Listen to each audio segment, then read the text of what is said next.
Alan Childs here, Chief of Police, and we are here. We are 10-8 and in service, which means we're here to make people's lives better. We do that by safeguarding the lives, rights, and property of the people we serve. Appreciate you joining us. I know we're half an hour late. Sometimes I actually have to work around here. It's crazy. So I appreciate you being understanding of the delay. We're going to cover crime, pretty interesting crime, very good arrest, and it really folded together nicely because of the amount of information we were able to have because of the homeowner. So it's another kudos to our victim. No one wants to be victimized, but if you are a victim of crime, if you can do things that help support the arrest and the recovery of property, that's always a good thing. We're also going to cover the Wildfire Preparedness Evacuation Guide, so really stay tuned for that. But here we go. Go ahead and download the Wildfire Preparedness Guide, visit the PG&E website and download the FEMA All Hazards Checklist, and then make sure you opt in. You actually have to go and opt in for the community warning system with the Sheriff's Office. That is one of two ways that we will notify you. The other one is through Nixle, and if you haven't done it, I'm going to just give you the quick rundown. For Nixle, if you just send a text message, so if you were to open up your text message string,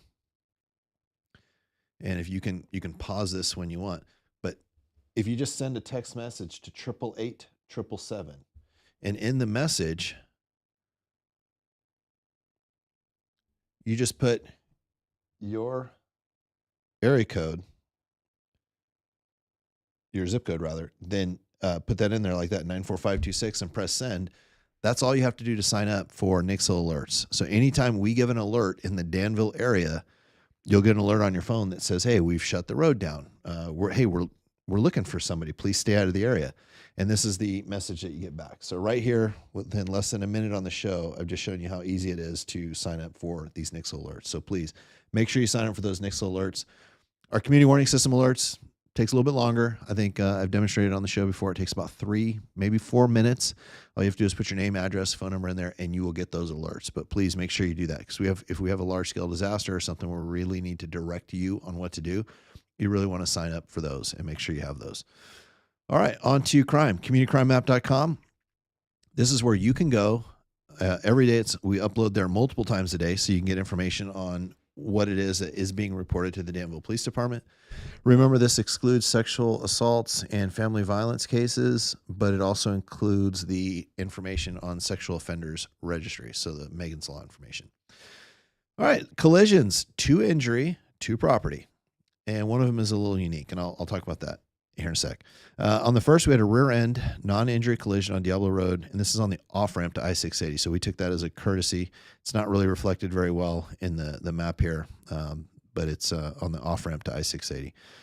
We took that as a courtesy to CHP. That's actually their jurisdiction. On the second, we had a solo vehicle into a tree on Camino Tassera near Tassera Lane. No injuries. Now, it sounds kind of strange, but I'll cover that. So sometimes what can happen is there can be a condition leading up to the crash that may be a medical condition that leads to the collision. So the injuries were not as a result of the collision. They occurred prior to the collision. So although the person did leave in an ambulance, there was a trip to the hospital for injuries. It wasn't as a result of the collision, so it goes down as a non-injury collision. On the fourth, we had a rear end injury collision on Camino Tassera and Old Blackhawk Road. And on the fourth, we had a rear end injury collision on Camino Tassera and Sherburne Hills Road. Okay, on to crime. Total, we had 1 burglary. That was a residential burglary. That is, if you remember, that is the purple one right there in the middle. So we had a residential burglary. We had 5 thefts, and we had 2 vehicle thefts, but one of them is tied right into that residential burglary. So they're same event, 2 different crimes. On the first, we had a theft of property that was accidentally left in the parking lot of 611 San Ramon Valley Boulevard. So the person left some property there. When they came back, we reviewed the video, and it was pretty clear that someone took their property. So it's misappropriation of lost property or theft. You have a duty, if you find property that's not yours, to make an attempt to try to return it to the owner and not try to conceal it. So it's not finders keepers, losers weepers. It is, if you find something and it's not yours, you're supposed to make an attempt to return it. If you don't have the means, then please call the police, and we will make the attempt to locate the owner. And then there is a process after, I believe it's 90 days, with which you can take receipt of that property. But there is a process. You can't just find something and take it because It's, possession is 9/10 of the law, as they say. That's not true for misappropriation of lost property. Then we had 2 thefts of property from vehicles. So these were from vehicles, not from vehicles overnight on Silk Tree Court. And that's where property was taken from vehicles that were unlocked. On the 5th, we had the residential burglary, and this is where there was also an auto theft from the home. So they took property from the home as well as one of the cars. Later that day, the suspect was arrested. On the 6th, we had 2 reports of mail theft on Scottsmill Court and in that area. And then we had another report of several mail thefts in the Cantata Circle area. And then on the 7th, we had an auto theft, and this is where a vehicle was stolen from the Marshall's parking lot, and that vehicle is still outstanding.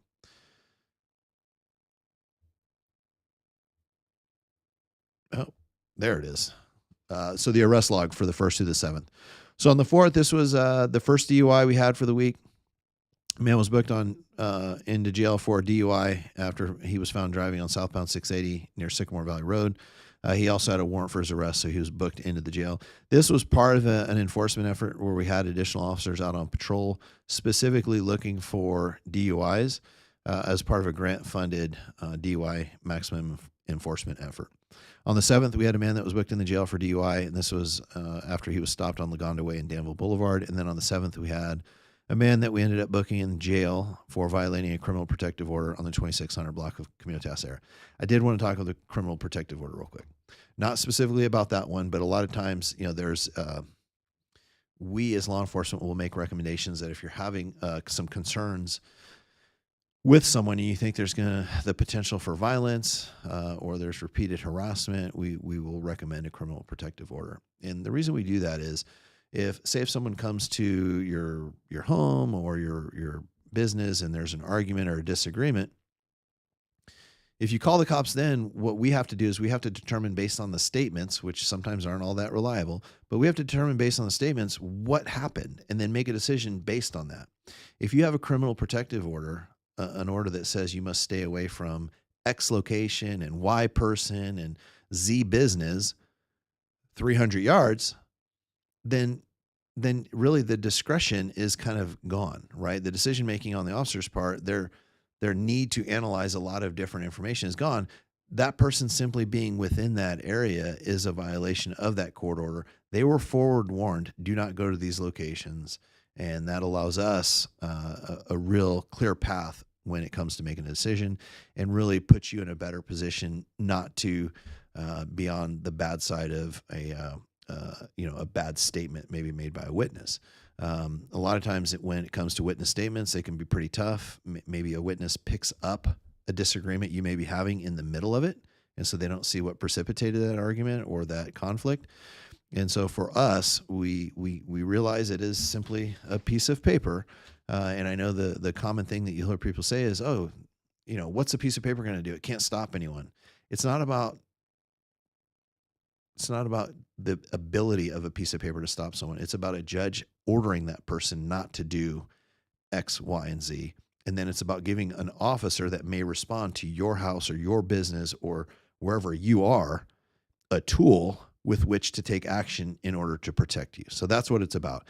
It doesn't relieve you of an obligation for protecting yourself and taking reasonable steps in that, but it simply provides law enforcement a tool and clear direction to the other person on what is and is not going to be lawful behavior. So we do recommend them. It is something that we do enforce, and we had an arrest for that this week.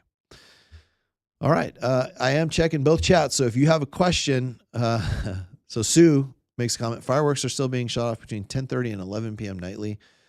Sue, we live pretty close to each other, and I don't hear them, but I can tend to be a heavy sleeper. But I think I heard them 4th of July as well. And here's what I'll say on that. We actually make a very, very strong effort. In fact, on the 4th of July, I asked the sergeant on duty at about 8:30 at night if we had we call them drones, but they're unmanned aerial systems. They're those small drones that we use to fly and see. I asked if he had one of those on because it would be appropriate to look and use those to see if we could locate where fireworks are being set off. When we find people that are setting off fireworks, we will absolutely cite those people or arrest if the fireworks are big. If you have very big fireworks, they're simply explosives at that point. And we will take enforcement action. You can guarantee that. The risk to fire, and I feel like I'm being, between e-bikes and fireworks, I feel like I'm being the fun police. But the bottom line is the hazard and the danger on the back end of, the big one is the fire. If we start a fire in an open space, it can really, really catch, with the winds and the dryness, it can really catch root and go a long way. The other side is it does have an effect on animals and people. And we've seen fireworks that have gone off towards people's homes and cars, and all of that is bad. We've, in some areas I've worked, not in Danville, we have had a case where one of the fireworks went into the back of a pickup truck and lit the pickup truck on fire. So there is severe hazards associated with using fireworks. They're not permitted, and we will take enforcement action. So Sue, I appreciate that. Please know that the direction to my supervisors and the officers on the street is they are to aggressively look for them when we get calls for them, or if they hear them themselves, they're to go out and make sure they try to find those. And to those that that may be doing it, because I'm sure nobody that listens to this show would do it, please let them know not to do it. The hazards on the back end are too great. I get it's fun. I love watching fireworks myself. We just can't have that. So if you have any questions or any comments, please throw them in the chat. I am watching them. We are responsive to that. We have in the past when people have said, hey, they're speeding on Diablo Road, we've sent people out to Diablo Road. Hey, speeding on El Capitan, we've sent people out to El Capitan. So if you have questions or comments, please throw them in the chat. It is something we'll watch. Let's move on to the Wildfire Preparedness Guide. We've went through the FEMA All Hazards Guide. We're now running through this. I think we have maybe 2 more weeks left, but we're going to talk about how you can be prepared. There is a link to this guide in the description, and it really is about how you can be prepared so that should a wildfire or something similar happen, that you're going to be best prepared to manage that incident. You're not going to have to rely on services that may not be coming for a long time. And the big part is have a plan. If you are and frankly, my house is so small, I could move 10 feet in any direction and I'm out of my house. But if you're in a house that's larger than the Chiefs, which is every house in Danville, you can have a plan, because if you're in your kitchen, you need to know how many different ways can I get out? If I'm in my bedroom and maybe the door is blocked by fire, how do I get out? Is there a window? Is there a back slider? Where are you going to leave? And then once you're out, if you've got young kids or you've got family members, how do you account for everyone that's in there? And I'll tell you, one of the scariest things for us is when we go to the scene of a fire. Sometimes, and our fire folks here are phenomenal. They are very quick responding, but sometimes we're first and we'll get there. And the scariest part is when we hear, I don't know if anybody's left in the house, right? But if we can get someone that's inside the house that says, we are at our meeting location and all of my family members are accounted for, that then means that we don't have to necessarily go inside and look for people. We don't have to alert fire that that's an issue. That takes one pretty significant problem off the table. There have been times, there was one time early on in my career where there was an apartment fire based on, and it was from a stove that had caught fire. The person had too much to drink, put something on the stove, caught fire. They were out. And I was told by the neighbor that there was still someone in the house, in the apartment. So I went into the apartment, low crawled underneath the smoke, and was able to drag the person out. Now, there's not a cop or a firefighter that's not willing, or that's willing, not willing to put themselves in harm's way. In other words, we are willing to put ourselves in harm's way to help others. Absolutely 10 times out of 10. What we don't want to do is unnecessarily put ourselves in harm's way.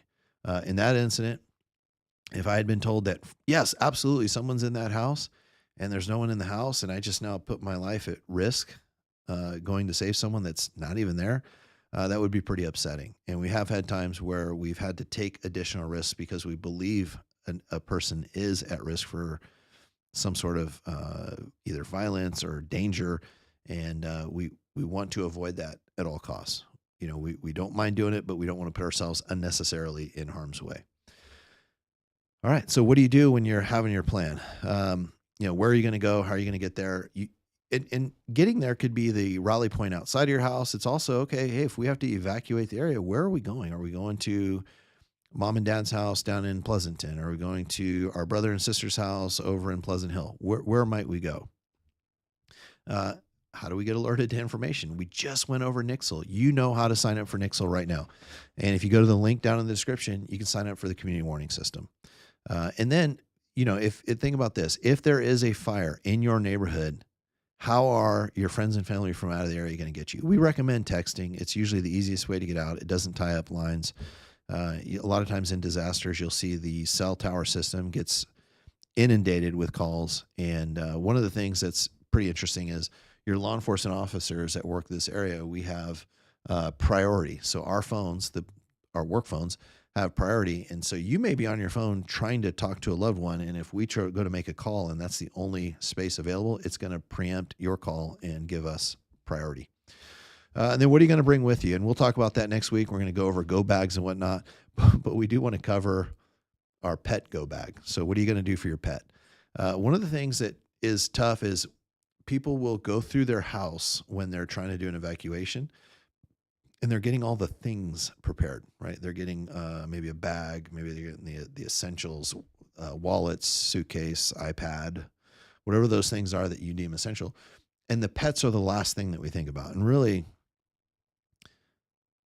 we want to think about people first, but really put pets right up there in the beginning, because once you're ready to go, if you have to try to find the cat, find the dog, it can be really challenging. It can delay you quite a bit. So our recommendation is know where your kennel is. If you have one of those crates, know where that crate is. If you've got larger animals, know where your trailer is that you're going to trailer them out, and try to get them secured and ready to go so that you can get the rest of your things. And when you are ready to go, you're absolutely ready to go. If there is smoke outside, we get wildfires throughout the season, and we've had heavy smoke in town. Just keep the pets inside.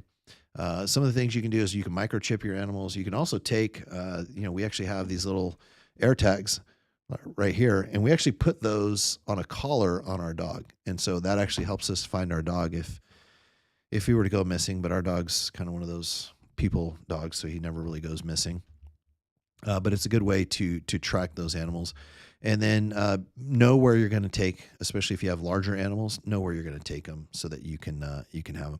Also, they need water, they need food, so you want to have at least a few days. We actually recommend the kit says 3 days. We actually recommend a week of food. Any medicines that they may need, you want to have a picture of your pet. That way, if you have to let people know that you're looking for your pet, if you maybe get to a destination location and your pet goes missing, you'll have something with you. I know with phones now, we've probably got 1,000 pictures of our dogs and cats and horses on there. And then they need comfort too, right? This is going to be stressful for your pet. So you want to make sure that you've got, a favorite toy. I know we've got some we keep right by the back door. And because we don't have a dog to go kit, but because we go out on the boat, we take little trips with our dog all the time. In one of our cabinets, we just have a bag that's got dog food. It's got a dog bowl. It's got a water bowl in it. And it's got a couple of little toys that we use when we're out playing. So for us, that's kind of our midway point where we know we've got something ready. And so that's what we do for our pets. All right. With that, I don't see anything else in the chat. I want to thank everyone for joining us live. It is nice to have people that join live. We have a lot of people that join after the fact. I'm really appreciative of that. But make sure you download the Wildfire Preparedness Guide. We've got 2 more weeks of going over that. Make sure you sign up for the community warning system and visit PG&E's page. I know I feel like I'm saying, with all the outages we've had, that might not be the best place, but I'll talk about that here in a second. And then make sure you download the FEMA All Hazards Guide. With respect to the PG&E and the power outages, separate 2 things for me. The power outages, I know everybody's got a pretty visceral feeling if your power was shut off 5 times. I get that. When I talk about the PG&E website and I talk about the communications aspect, I'm just simply saying if you want good information, or at least the best that they can provide, that is a good portal for you to go to get information on the powers being out, when it's going to come back. And there are some good safety tips in there. So if my job is to help all of you be prepared and respond to incidents as they happen, this is a good portal that you should be very familiar with. When it comes to the frequency and all that is outside of my realm to work on. So I get you may have a reaction to it. I want you to know that I'm keeping this up here because I think it's a good site. And I think from an information standpoint, they're trying very hard to get it out there and communicate with all of you. And so for me, I separate those two out. All right. I am looking. Mark, I appreciate the comment. And Mark says, these sessions are great. Thank you. In addition, Mark, if you or anyone else watching this has any comments, some of them have been to break out some of the law and go in a little more detail on some of these crimes and then give safety tips on the crimes. So we are very attentive to what you want to hear. So if you have something, let us know. More than happy to adjust the presentation on that and get that going. All right. With that, that's all we have for the night. So we are 10:10, which means we're off duty, but we're always 10:08 and in service to all of you. Have a good night, Danville.